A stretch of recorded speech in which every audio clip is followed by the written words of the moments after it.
What I want to do, I want to start by saying really if we want to understand Eastern Europe, we have to pursue questions of theory. And the failure, let's be clear, the failure to understand Eastern Europe is very, very costly. You have to look at the leadership of Solidarity that ignored the fact that there was a class opposition between themselves and the regime, which meant that the regime, if and when it could, was going to crush Solidarity. They ignored that, and the price that they paid, and indeed that the world working class movement paid for their theoretical error, was very, very considerable. Now, I only want to talk, obviously, about some Marxist theories. I'm going to run over a number of Marxist theories of the class nature of Eastern Europe, ending with, of course, the truth. There's one of them I don't have to discuss anymore. There was a time a few years ago when one would have to at least pay more than passing reference to the theory that Russia and the East European countries are socialist paradises. Interestingly, one doesn't need to do that anymore because the rulers of those countries say these are not socialist paradises.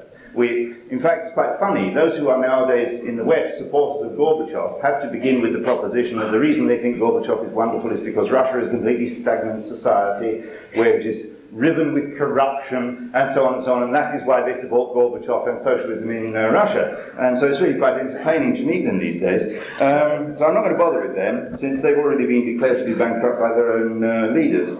So what I want to do is talk about really three theories. One is the theory that Trotsky put forward, right up to the time of his death, that Russia is a degenerated workers' state. And that, of course, is still a theory that we meet when we meet other people on the left in this country and in other countries. So I want to say something about that theory. Secondly, I want to look at a set of theories which are quite popular amongst dissidents in Eastern Europe and which have got a history, as originally they were debated in some form or another inside the Fourth International.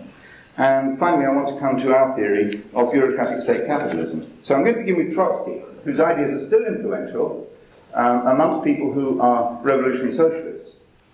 Now, Trotsky declared that Russia was what he called a degenerated workers' state. And he took this term over, in a sense, from Lenin. Lenin, in fact, developed the idea of a degenerated workers' state in opposition to Trotsky. In 1921, when Trotsky was suggesting, fairly briefly, that there was no longer any need for independent trade unions in Russia, Lenin said Trotsky is a complete abstractionist. He doesn't understand that Russia is not a workers' state, it is a bureaucratically deformed workers' and peasant state. And that makes all the difference, and therefore Lenin argued in 1921 it is absolutely necessary that the unions in Russia should be independent of the state, and workers should have organisations independent of the state, because the state is by no means perfect. It is indeed, he said already in 21, bureaucratically deformed. Now Trotsky took that idea over and in a sense developed it as the theory of the left opposition to Stalin in the later 1920s and in the 1930s.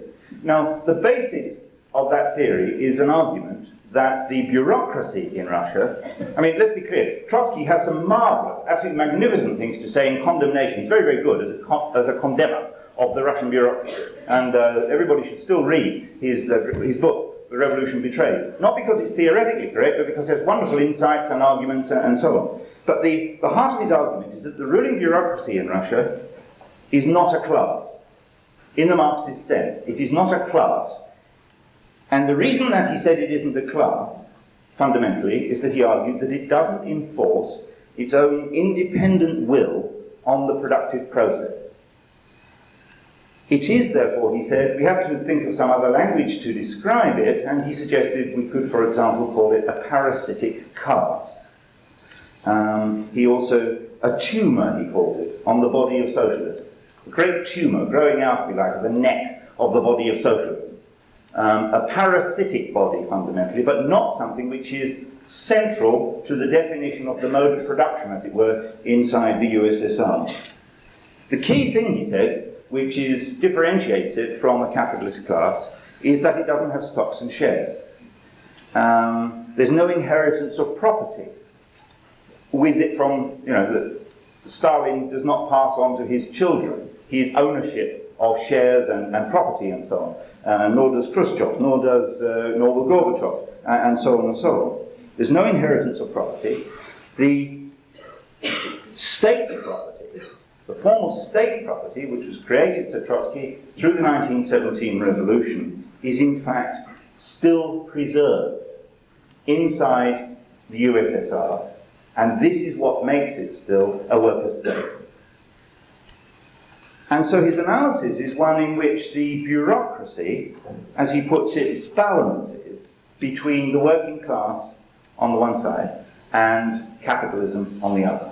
It balances between the workers and peasants, and it balances between the workers and peasants of Russia and capitalism in the world outside as a whole. But it doesn't play an independent role in production. It is analogous to the union bureaucracies in the West. That's the sort of analogy. It mediates between two opposed forces, between capital and labour. And the reason that it preserves state property, he argued, the reason that it continues to preserve state property in the USSR is because it is terrified of the working class. The working class, in a sense, exerts enough pressure on it for it to protect state property. And that's why it does so, because it's scared of the working class. But of course, and the image he has is that the basis of the bureaucracy in Russia is really one of the poverty-stricken character of Russian society. And he has a very nice image to illustrate his idea when he says that when there is a queue outside a shop, a very long queue of people because there's a terrible shortage and people having to queue for things, then you need a policeman to control the queue. And he says the Russian bureaucracy is the policeman controlling the queue in conditions of shortage and poverty and so on. So, and the motive of this bureaucracy, there's something else important in his argument, the motive of the bureaucracy, what it's interested in is its own consumption, in its own privileged consumption. It's in its privileges by comparison with the poverty-stricken masses of workers and peasants in Russian society. They live much better. One of the key charges he brings against the bureaucracy is they live much better than the workers. This is a source of corruption and a conservatism amongst them, and so on. And the last point, in terms of his whole theory, is the point to which his theory leads, of course, is that his analysis is that under these conditions we have to say that the bureaucracy is extremely unstable. The system of bureaucratic rule in the USSR was, he argued, extremely unstable. And the image which he has, he says it's like a ball sitting on top of a pyramid. It is balanced. Balancing between the workers and the peasants, balancing between the working class and the rest of world capitalism. It is extremely unstable, that position of balance. Like a great big ball sitting on top of a triangular pyramid, well, all pyramids are triangular, on top of a pyramid, it is bound to roll down. It will roll, he said, in one direction or another. And he said the war, the Second World War, will be the thing which will determine its fate. Either it will roll down on the side of capitalism, and orthodox Western private property capitalism will be restored in the USSR, or it will roll down on the side of socialism because the workers of Russia will throw it out in the process of the crisis induced by the Second World War. So, in a sense, I mean, he therefore comes to the conclusion in 1940 that the war will produce an immense convulsion inside the USSR which will lead either to capitalist restoration or to second socialist revolution in Russia. Now, of course, I'm not going to make a great deal of this, but it is, of course, the case that that didn't happen. There were idiots around. There was Joseph Hanson of the Socialist Workers' Party in America, no relation, said after the war in 1946, Trotsky's predictions have not been fulfilled. Neither has the bureaucracy been overthrown, nor has there been a restoration of capitalism, from which he drew the conclusion, therefore, the war has not ended. If you want putting this, the letter before the spirit, Joseph Hanson was, had stopped thinking, couldn't face the real world, that the real world required that theory be revised. Theory was more important than the world. Now, it's like some medieval saint. Now, what's wrong? This theory, I want to argue, is wrong.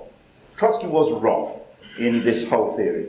First, let's take the main elements of the theory. The theory that the bureaucracy is not a class. Remember what Trotsky's criterion was? That it doesn't play an independent role in production. That it's only parasitic. That it's only motivated by a concern for consumption, higher levels of consumption, consumptions of luxuries by comparison with the standard of living of the Russian workers. Then there's a problem. How do we explain the fact that there was a massive development of industry in Russia in the 1930s under the 5-year plan. Phenomenal development of industry by comparison with anything that had previously happened.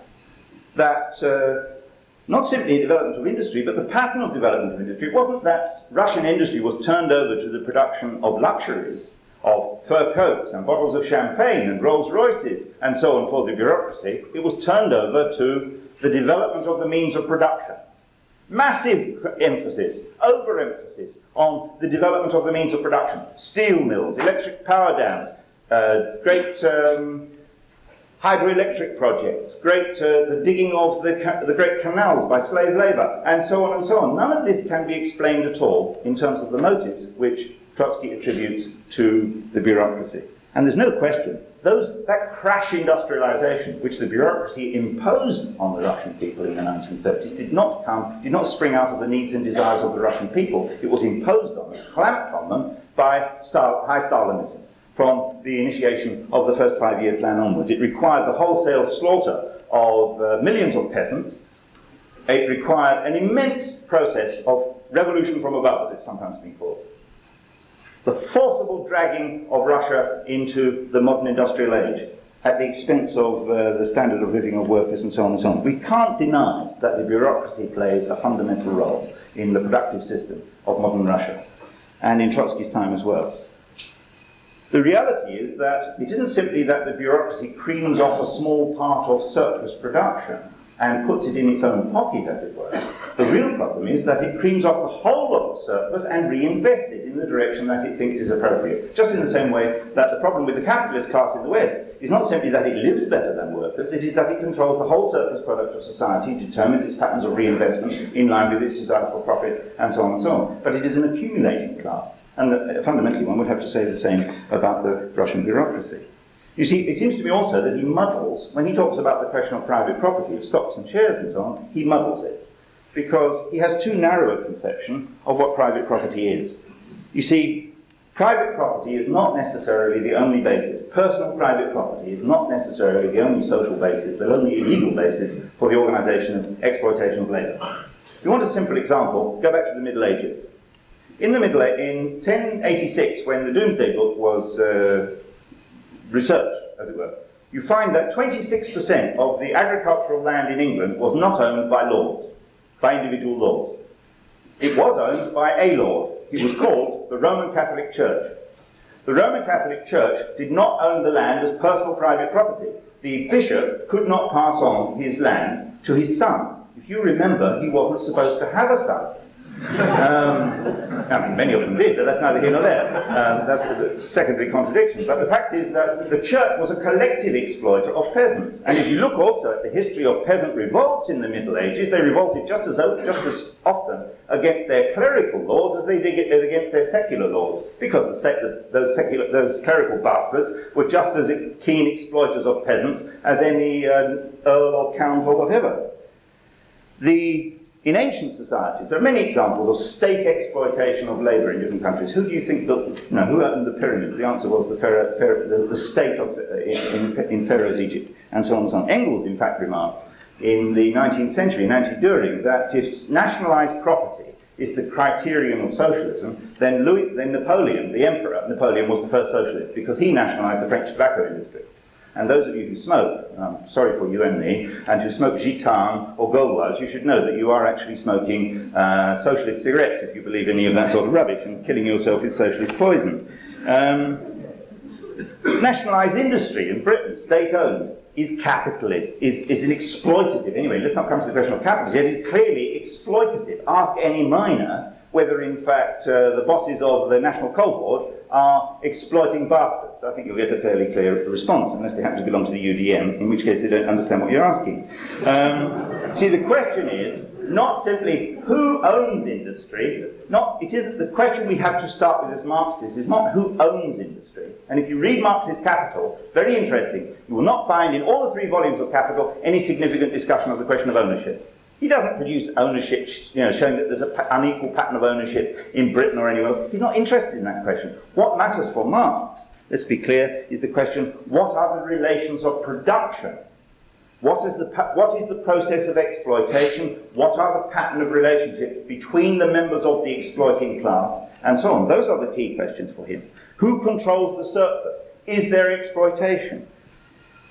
And if we ask that question, then it seems to me we have to say that in relation to the ownership question, that the ruling class or the ruling bureaucracy, I don't mind what term you use, but the lesson is important. Those who rule in Russia and Poland and Hungary and so on and so on, collectively own the means of production against the majority in society, against the workers, against the peasants in Poland and elsewhere, because there's still a peasantry there, and the rest of it.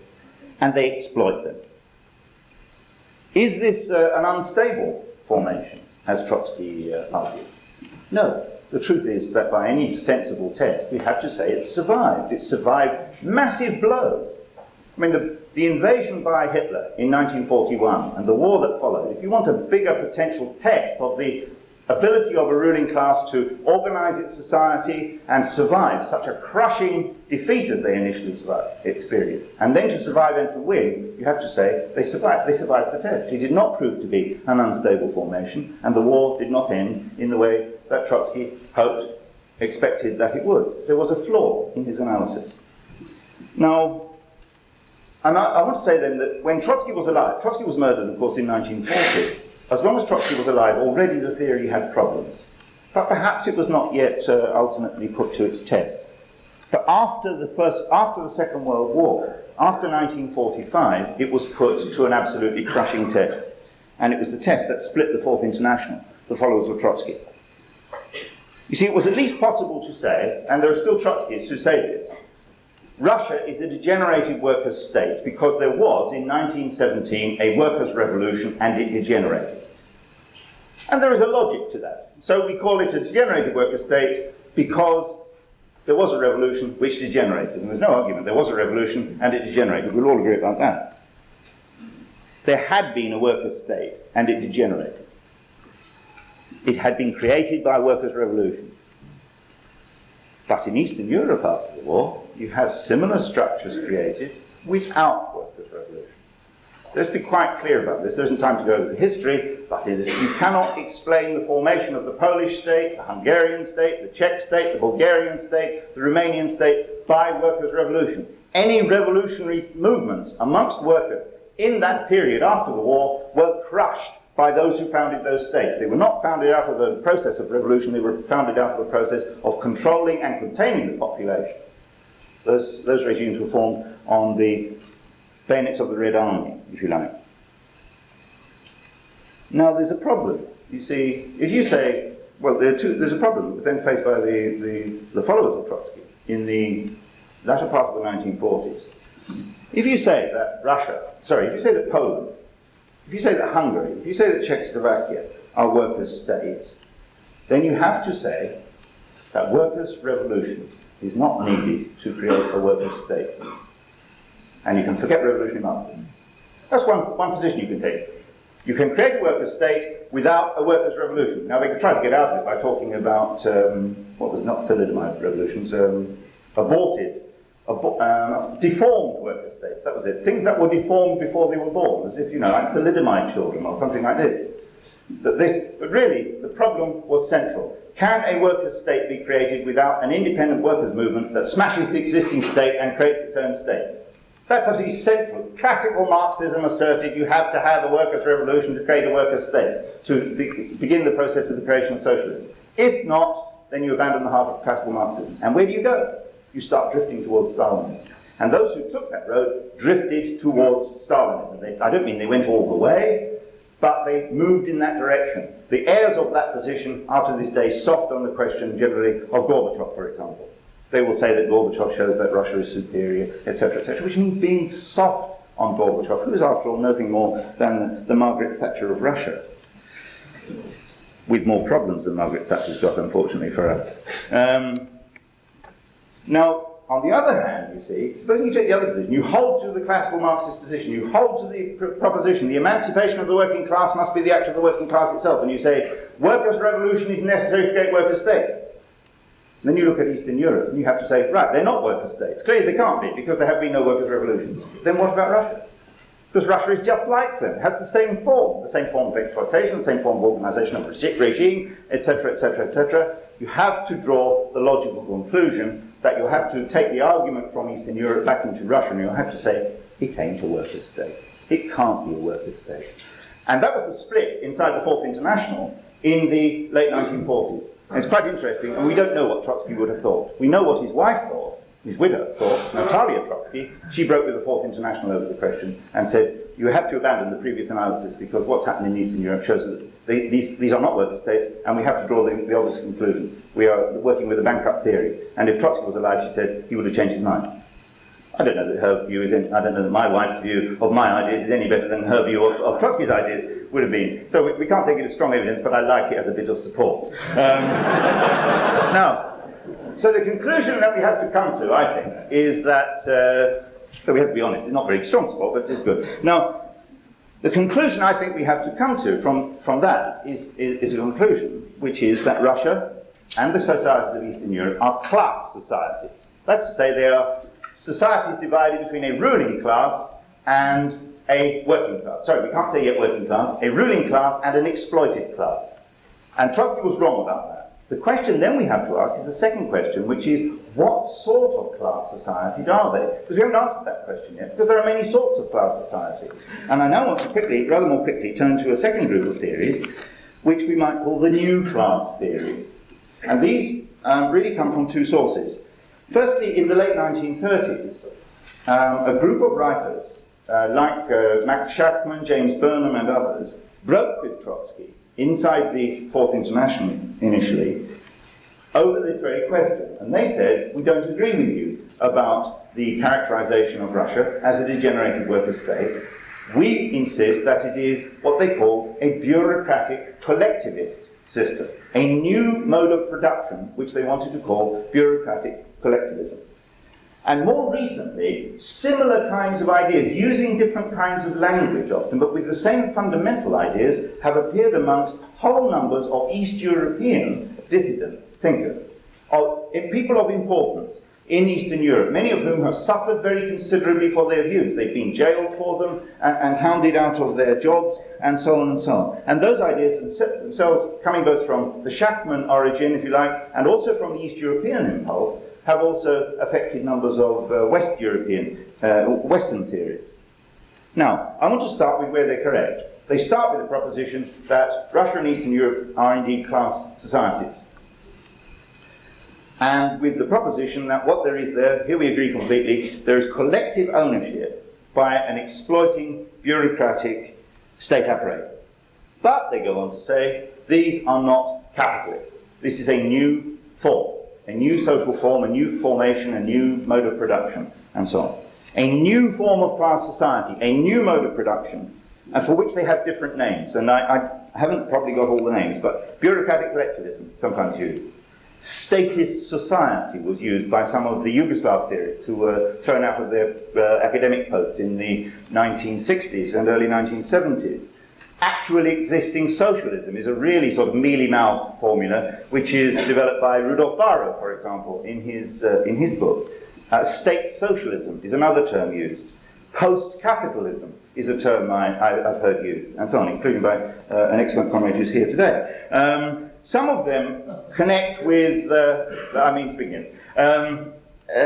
some of them connect this argument with developments that have happened in the 20th century in the Third World. They're quite right to make this sort of connection, and they say we can see, their argument is that we can see in numbers of Third World countries which have begun to industrialize, tendencies towards the same sort of mode of production in those societies. The state playing a leading role in the process of industrialization, large amounts of state property in many Third World countries. They are following, they say, in terms of their theory, some of them say, a non-capitalist road to industrialization. A non-capitalist road to industrialization, a class road, but a non-capitalist road. These writers then tend to disagree about which Third World countries belong in their category, because some of them are soft on China. And so some of them include China in this, and some of them don't, and some include Burma and Egypt and Iraq and Algeria and so on and so on and so on, in this sort of picture. The non-capitalist road, the class road to industrialization. Now some of them follow the strict logic of their argument. You see, if there's a new mode of production, Not only is there a new kind of ruling class, that also means a new kind of exploited class. And some of them say we should not use the term working class to describe the producers in Poland, for example. That we really ought to have some other term to describe them. They're not really a working class because, after all, there's a new mode of exploitation. We can't apply the term proletariat to the producers of the Middle Ages in the feudal mode of production. We shouldn't apply the term proletariat to the slaves of ancient Egypt. We shouldn't apply the term proletariat to the slaves of ancient Rome or the peasants of ancient Rome, and so on. Clearly, we would need some, if you follow through the full iron logic of that position, there are no workers in Russia. There are no workers in Eastern Europe. There are something else. Nobody has yet invented a term by following through that theory with complete consistency, but strictly they should do. It seems to me that there's a problem with these theories, and the fundamental problem is the descriptions that they give of the society are often extremely interesting. I mean, they're worth reading, many of these writers, especially the East Europeans. They have fantastic insight into many aspects of their societies and into how they work. And precisely because many of them grown up in those societies, they have insights that are not available to us, who only see these societies at second hand through newspaper reports and so on, or occasionally being able to go and visit them. But they're very insightful in terms of description, but I also have to say, I think they're very weak in terms of explanation. Because you have to ask, if you're going to say there's a new mode of production, you have to ask the classic Marxist question. What are the laws of motion of a mode of production? You have to ask about feudalism. What are the laws of motion of feudalism? What are the laws of motion of capitalism? What are the laws of motion of bureaucratic collectivism, or whatever you want to call it, if you want to argue there's a new mode of production? What interests are pursued, you have to ask, by the rulers of these societies? You have to identify what their interests are, because that's part of the definition of the mode of production. You have to ask, for example, why, empirical question, why was it that Stalin put such an emphasis on the development of heavy industry? Why was it that after the war, all the regimes of Eastern Europe put such a heavy emphasis similarly on cash industrialization, rapid industrialization, heavy industry, controlling the consumption levels of the producers, I would still prefer to call them the workers, and so on? Why? Why this drive to expand the forces of production?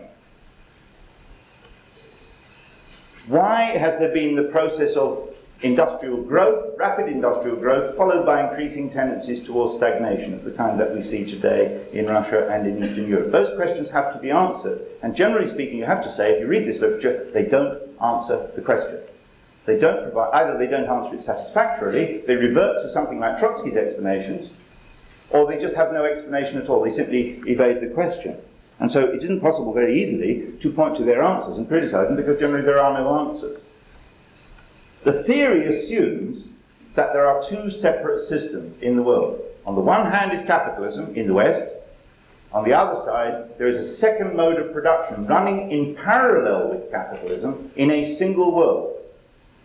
In a single world, two modes of production. They do not consider what the effects, very significantly or systematically, what the effects of the interaction between these two modes of production, apparent modes of production, is on each other. How do they interact? Because they exist side by side in all sorts, we know empirically, they do really relate to each other in all sorts of ways, militarily, economically, politically, and so on. How, in practice, is the process of interaction to be understood between them? They don't have an answer, really, and they don't explore that question. Most of them tend to say, treat each country in isolation from the rest of the world.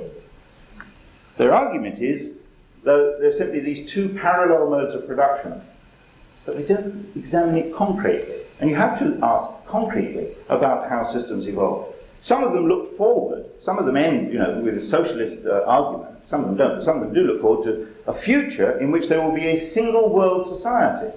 They don't ask themselves the question, is there not already a single world society?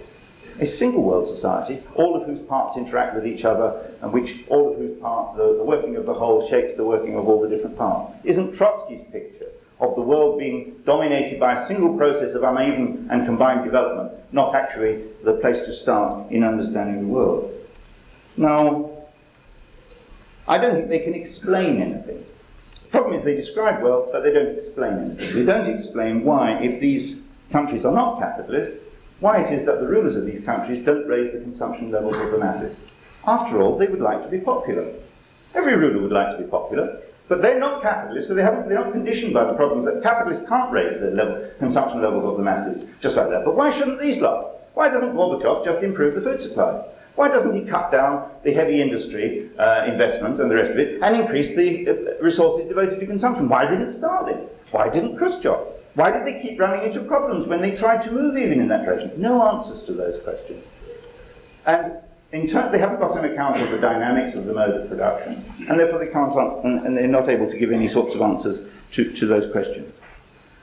It seems to me that, to conclude, we can't discuss the class character of Russia, Eastern Europe, those countries, and so on, some third world countries and so on, if we isolate them and abstract them from the world environment in which they exist.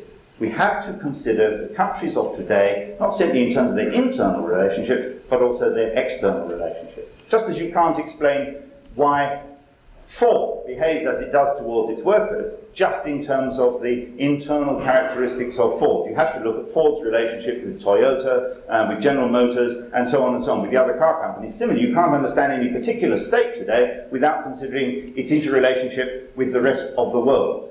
Now that brings us to the final theory, which is the theory first developed completely coherently, I think, by Tony Cliff in the 1940s, and published a number of times, and just once again republished as an excellent publication of our organisation, the theory of state capitalism. You see, again, the starting point is the same as the theory of bureaucratic collectivism. Here we have a class society, or form of class society. The ruling bureaucracy is a ruling class. In the Marxist sense, it controls the process of exploitation and investment in those societies. And Cliff goes one step further, we go a step one further, and we say, and it is a capitalist class. A capitalist class. And it has been a capitalist class since the late 1920s, when the first 5-year plan was initiated, and when the assault on the property rights of the peasants, called the Collectivization of Agriculture, took place. See, the slogan of the 1917 revolution in relation to the peasants was what? All land to the peasants.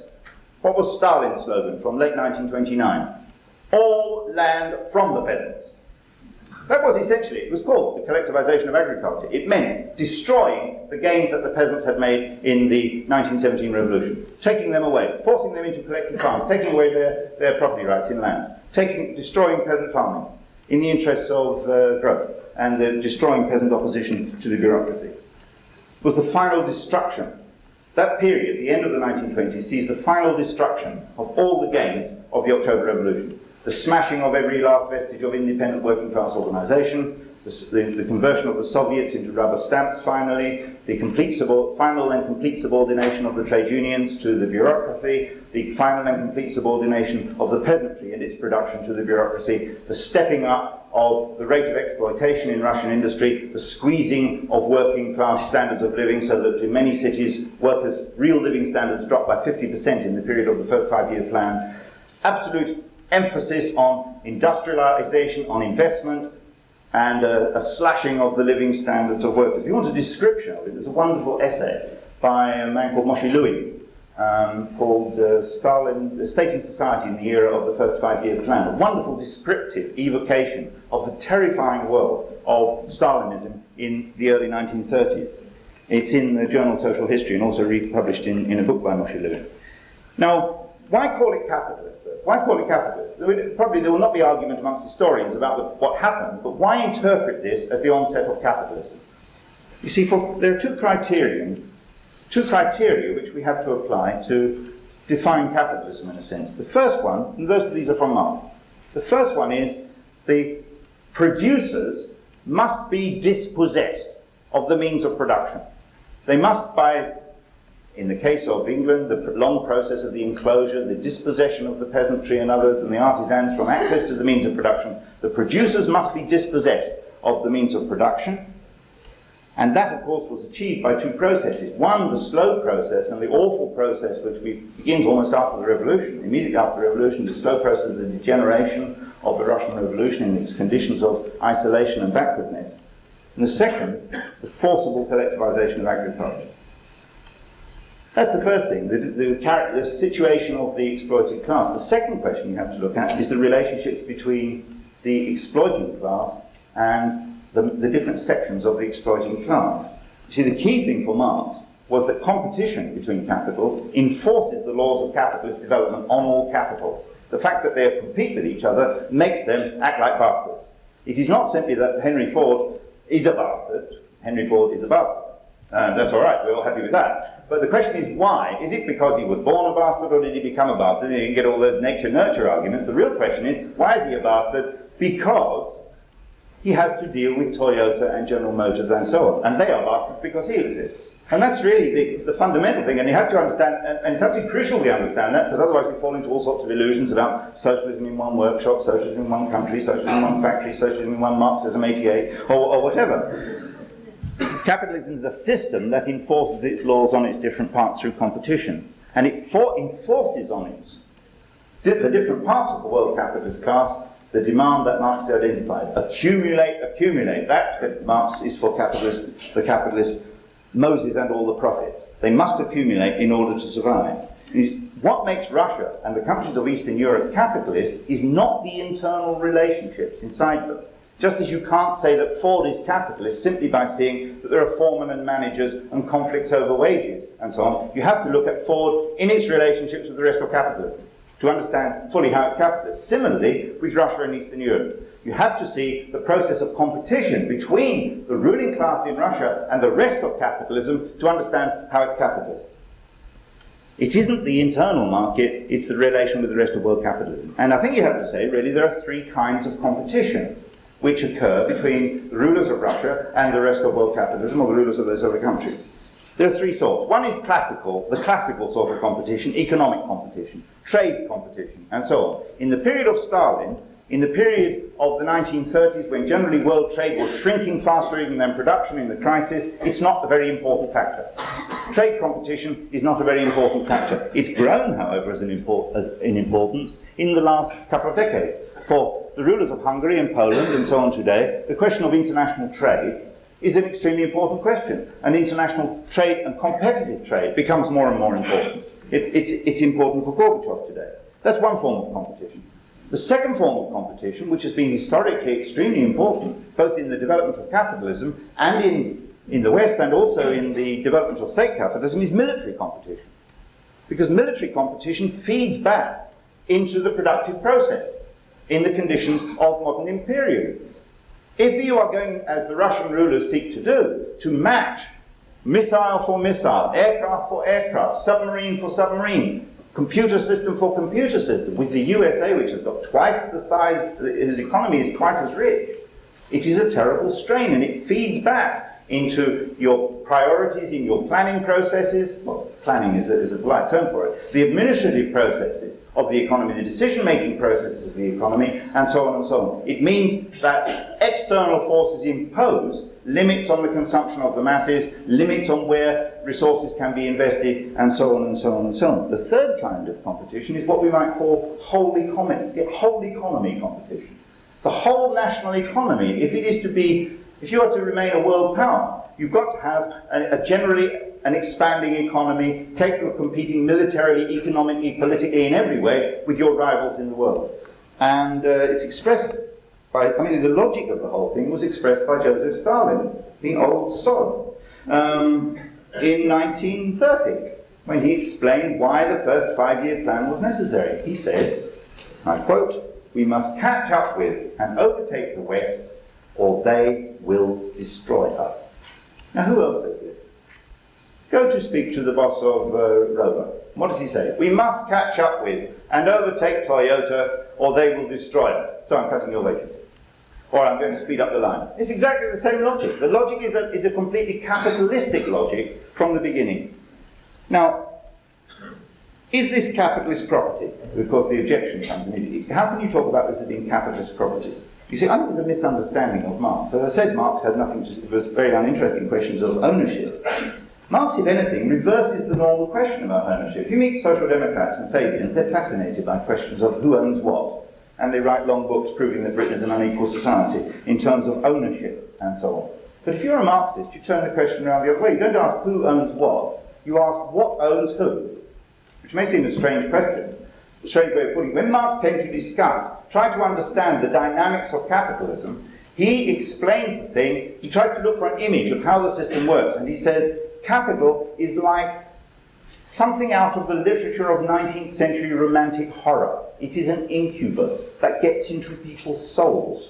It is a demon that possesses people. It owns them. Capitalists are owned by capital. They are forced to behave in certain ways by the property that owns them and drives them. And, I mean, it drives them to a late grave and a very pleasant life. It's true. I'm not wanting to deny any of that. Nonetheless, they are driven by their property as much as they drive it. They are driven by the relations of production. Very important insight. The capitalist himself, said Marx, is alienated under capitalism. Only, he added, he's extremely happy in his alienation, of course. I mean, we have to always remember the second part of the proposition. Nonetheless, that's the place you have to start with, the social relations of production, not with legal questions about ownership. They are secondary. They're secondary. Now, the last thing, really to end, you see, the motive of this society then is accumulation. What Marx defined as the motive of capitalism. The motive of the ruling class in these countries is accumulation, not the personal consumption of the bureaucrats simply. The collective goal is accumulation, economic growth at the expense of the exploitation of workers. Now, state capitalism, of course, has got some peculiarities by comparison with other parts of capitalism. One of the things it always involves, regularly, as a way of advancing capitalist development, is what's called autarky, the separation of your national economy from the rest of the world. And that itself, as capitalism advances, that itself breeds inefficiencies in your own economy. Because you see, one of the things that happens as world capitalism develops, there develops international specialization. More and more trade flows, more and more flows of ideas and capital across the whole world of capitalism. If you are developing an autarkic, sealed-off economy, you close yourself off from access to some of the productive developments in world capitalism. And that is one of the sources. It's not the only source, because there isn't time Chris Harman is doing a meeting at some stage on the nature of the crisis in Eastern Europe, which I'm referring to, but maybe he's already done it. The cut-off, you see, under those circumstances, it contributes, that isolation actually contributes to the stagnation, the increasing inefficiency of the economy. And if you notice, one of the things that Gorbachev is very interested in doing is opening up the Russian economy, opening it up to the IMF. Poland has already applied to join the IMF. I think it may already have joined. Hungary is already a member of the International Monetary Fund. You know, that's the people that sent in the cleaners in 1976 to sort out Wilson and Callahan, for example. They already belong. They're interested in expanding trade. They're interested in all sorts of multinational deals. And finally, they're interested in inward investment from Western multinationals, which brings me just to the final proof of the whole thing.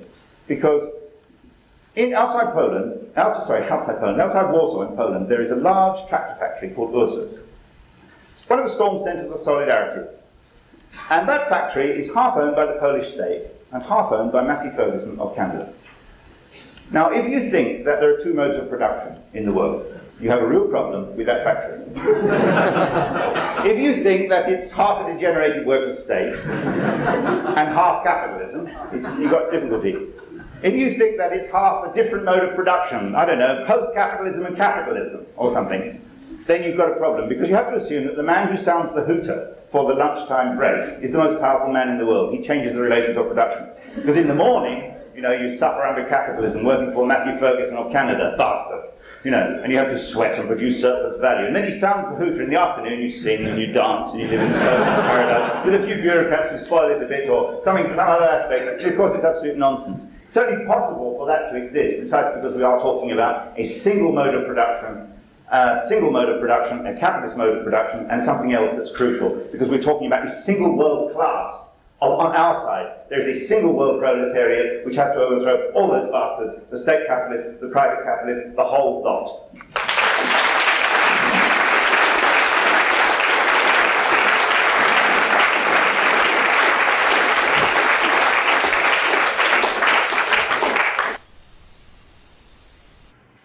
Okay. Colin's indicated to me that really he wants to take a bit of time summing up, so I'm now actually going to ask him to sum up. Yeah, the comment from Workers' Power said that the bureaucracy doesn't play a part in production. And then he said the crises are the product of the bureaucratic plan.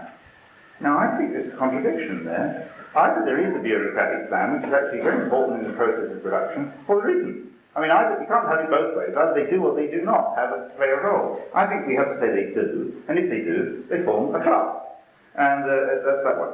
On the other question, you see, about the question which he posed, he said, in 1928, we would have been on the side of Bukharin against Trotsky, and therefore we would have been to the right of Stalin. Let's be clear, Trotsky was wrong in 1928 when he was posed with the concrete question. Bukharin had been kicked out of the leadership by Stalin. I don't say any good word for Bukharin, not one for Bukharin. Trotsky was faced with the question, Bukharin saying, how about an alliance against Stalin? And Trotsky, who misestimated the danger of Stalin, misestimated it desperately, said, with Stalin against Bukharin perhaps, with Bukharin against Stalin never. And he was wrong. He was wrong at the time.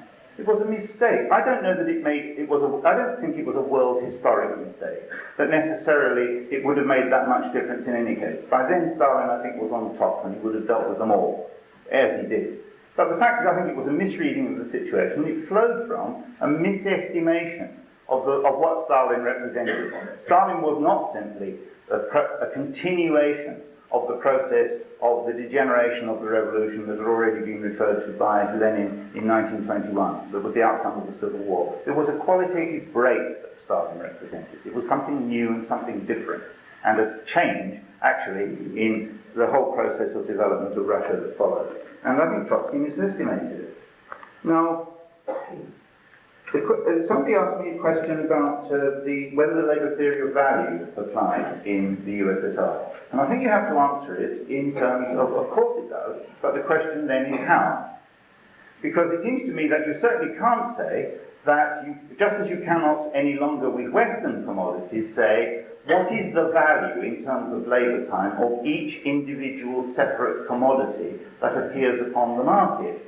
For example, I mean, take a fairly trivial example. If you go to the supermarket, you will find sometimes that they are half giving things away to get you to come in to buy a lot of other things. They're not treating every commodity as needing to produce a profit. What they're after, the thing has to be assessed in terms of the overall picture. And the same is true in terms of the production operations of capitalist enterprises. Some parts of the production and research and so on enter into the final cost of products, but they can't be individually broken down. There's a collective process of interpretation which has to take place. Now, the same, it seems to me, has to be said about the application of the labour theory of value in Russia. The whole mass of Russian production is weighed in the competitive scales, as it were, the scales of valorization against the rest of world production. And in that sense, the labour theory of value operates. You see, the labour theory of value is important precisely, not simply for understanding simply an economic mechanism within capitalism, for understanding the coercive force of competition upon each of the individual parts of the capitalist production system, upon all the capitalists. And it's precisely through that mechanism of competition that the labour theory of value, in a sense, has got its practical effect in the world. And its practical effect on what people do, and the practical effect of forcing employers to exploit workers more sharply, and so on and so on, forcing them to innovate in methods of production, and the rest of it. And in that sense, you have to say, yes, the labour theory of value applies completely inside the USSR. Now,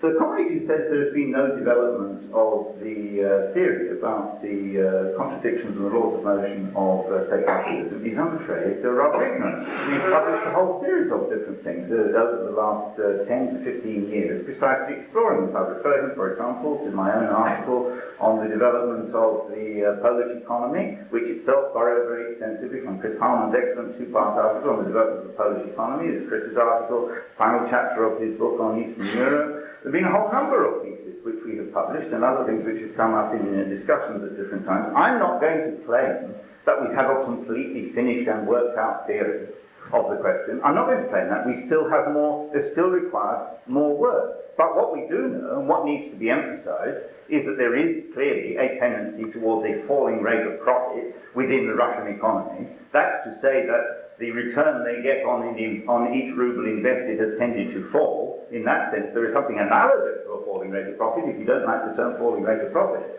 It's clear that those economies in Eastern Europe, and it's been demonstrated now by East European economists for more than 20 years, are subject to cyclical movement. They are not exactly driven in exactly the same way as the Western cyclical movements that Marx analysed in the 19th century. But then Western cyclical movements in Western capitalism are not driven and do not move in exactly the same way as Marx analysed in the 19th century, which is not very surprising because capitalism itself in the West has also developed. But these things need to be recognised. Cliff doesn't recognise the cyclical movement in his original book. No, nobody knew about them. It wasn't apparent yet. It became apparent with further experience, and it's absolutely necessary that we incorporate all the discoveries of economic science, insofar as they have any validity, into our understanding of these systems. And this I hope we continue to do. At least we start with a picture that says we've got a reasonable account of the world and we need to develop it and modify it, and we discover more and more as these systems develop how our theory does fit reality, how it can explain. The other theories don't explain. They don't even ask the questions about laws of motion, and so on and so on. Okay, now, the thing about capitulation to imperialism is just a load of codwallop. It's like the stupidity of Arthur Scargill or the stupidity of Lech Wałęsa. Arthur Scargill says, I can't support solidarity because Jaruzelski is the enemy of Thatcher, and therefore the enemy of my enemy's enemy, the enemy of my enemy's enemy must be my enemy, or something. I can't remember how many times you have to go through this. But anyway, that's nonsense. Lech Wałęsa, Arthur Scargill loves Jaruzelski and is opposed to solidarity for the same reason that Lech Wałęsa loves Ronald Reagan. They both of them making a mistake and not starting with the question of the international interests of the working class. And that's where we start, and we do not capitulate to any imperialism. We oppose them rather more completely than some other people on the left who hedge and worry about whether in fact they should oppose all imperialisms, including the Russian. Now, okay, it's a question which a comrade asked right at the beginning, which I should have started with, but I've taken things in different orders. Is the bureaucracy the ruling class? And he asked, in a sense, how is the ruling class recruited and so on. I think essentially, the problem is, if we say the bureaucracy is the ruling class, some idiot is going to stand up and say, you mean that every little petty clerk in the town hall or something is a member of the ruling class? And of course you don't. Nonetheless, you would have to say, if you looked at Britain, for example, that the top civil servants and the rest of it are part of the ruling class in this country. Somewhere you have to draw the dividing line. And you can get into wonderful terminological disputes about exactly what is the dividing line between the ruling class and the non-ruling class. And it is a waste of time. The key thing is there is a structural division in society between the ruling class and the exploited mass of the population. Now, where exactly should we draw the line in terms of really the boundaries of the real ruling class in Russia and Eastern Europe? I think they provide us with an answer themselves. There is a system called the nomenclatura, which means quite simply the list of names. And there are certain jobs for which you have to have party approval to get the job. The directors of the major industries, the major jobs, the major civil servants in the different ministries, key jobs. We know all the different elements of the bureaucracy. You have to have the central political organisation's approval to have those jobs. It's just like this list, funnily enough, they had in the Treasury. It's called the list of the good and the true. Or the great and the good. The sorts of people you can put on royal commissions, they have a drawer with a list in. People who are suitable to be on royal commissions and so on. It's a similar sort of a list, only for rather more important things than royal commissions. And it's called the nomenclatura. And that basically is a list of the positions which have to be occupied, and which together, it seems to me, you could say form the core of the ruling class in Russia, Poland, and so on. Now, the last thing, the comrade did ask me a question which was, in a sense, relevant to the future, and not merely to a dispute about the present and the past, which is about the question of the Revolutionary Party, and the impact of ideas in Poland and elsewhere. And it seems to me that the first thing we have to say about the question of the necessity of a revolutionary party, how do people come to learn the necessity of a revolutionary party? I don't think they learn it simply by knowing the right theory. I think they learn it in practice. How do I know this? From two experiences. One is that of Rosa Luxemburg. Rosa Luxemburg didn't learn until 1918, tragically, that it was necessary to build a revolutionary party. It's not because Rosa was theoretically inferior and so on. Life is a bloody hard teacher, and sometimes it doesn't teach people fast enough. The other people experience is my own. I was a member of this organisation for 5 years in the early 1960s, and I didn't believe we needed a revolutionary party. We were a completely soft propaganda group, not engaged in intervention. We couldn't be with a small size of membership. When we began to be interventionists, suddenly you discovered, Jesus, we need a revolutionary party. And you begin to learn from practice. The same is true in Eastern Europe. I'm not wanting to make a comparison to myself and the time experience of solidarity, there are allowed in this respect. And that is that how do the Polish comrades learn that you need a revolutionary party? Tragically, there are people who have learned that lesson and are now trying to apply it in Poland. How did they learn it? By going through a terrible defeat. And lessons are learned by the best people, by the people who can learn from defeat, become the leaders of the next wave. Those who learn nothing from defeat cannot lead again. Those who learn something new can lead. And there are people now in Poland, and it's marvellous that there are, who are now learning from the past. As for whether you need to present Trotsky's ideas to people in Poland as a way of beginning discussion, I don't believe it. My experience from talking to people in Poland is if you say to them, Poland is state capitalist, they say, well, what do you mean by that? And you explain, oh yes, of course. That's my experience, of course. There are a whole number of people, workers, who have slogans about the red bourgeoisie and the rest of it, who basically accept on the basis of their experience that the theory just fits everything, all their experience. It's a good theory, it's a correct theory, and it fits the world, and that's why, in the end, hopefully, it will help to conquer it.